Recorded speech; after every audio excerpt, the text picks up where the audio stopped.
Hello, my loves. I have been sitting on this message, but today is the day that I talk about illusion of control. This is also something that I struggle with myself until I realized that I was going through the same lessons over and over and over again. It's kind of like how you think you have this freedom to do whatever it is you want to do, but really you run into these barriers and you run into offense, you run into the same cycles and the patterns over and over again. Kind of like when a toddler, when they think that they are free, right?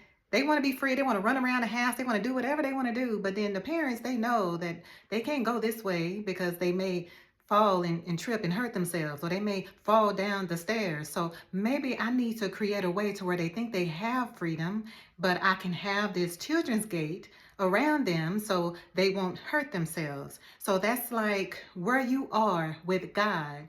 God puts you in this area where you think you are free until you run into some obstacles and you run into some cycles of lessons that are pretty much repeating itself over and over again. It may not be the same person, but it will be the same lesson in a different person.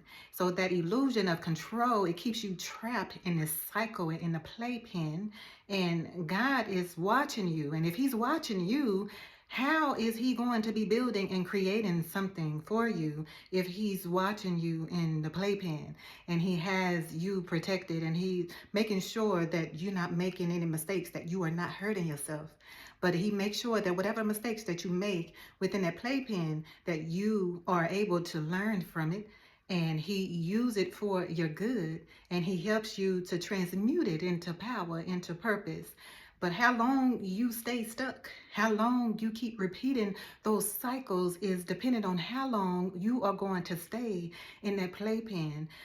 When you are ready to give God the control, when you are ready to come out, then He will let you out. But you have to surrender control, baby. Because the illusion of control is you thinking that you have control when you really don't. You in a playpen, baby, and you repeating the same cycles over and over and over again. And then you realize that, oh, I'm not going anywhere. I'm not growing. I'm stuck. And that's because God is sitting there watching you. He can't do nothing for you if you are there making your own decisions, navigating your own life. He's protecting you and watching you and making sure that you are safe. That's why He has that playpen gate around you, that children's gate around you, to make sure that you don't go outside of those lessons and those cycles that you need to learn. So the illusion of control just keep you stuck, baby. Let's surrender and allow God to do what He does. And only He can do that if you say you are ready to stop trying to navigate your own life and give it to God.